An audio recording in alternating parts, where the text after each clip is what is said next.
आज देखा पाइबे आज फाइनाली सुगंधा को जेल हब।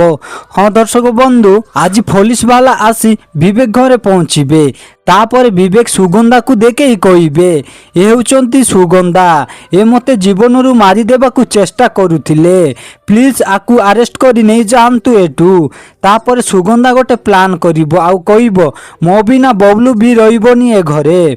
तापर बुलबुल देवी कांदी कांदी कहिबे बबलू आम माननकु छाड़ी कुआड़े भी जीवनी एमिति कही बबलू रो हाथ को धरी टाणुथिबे। तापर पुणी सुगंधा बबलू को धरी ता पाखरे नहीं जीवो आउ इयाडे बुलबुल देवी कहउथिबे मो बबलू को मोटू अलगा करनी सुगंधा मु आ बिना बंची पारिबिनी आउ बबलू जेजेमा मु जीविनी बोली कांदुथिबो। तापर पुलिस वाला सुगंधा को धरी नहीं जीवे। तो दर्शक बंधु एबे कौन विवेक सुगंधा को जेल पटाई कौन ठीक कले ताले कमेंट करी यस लेख।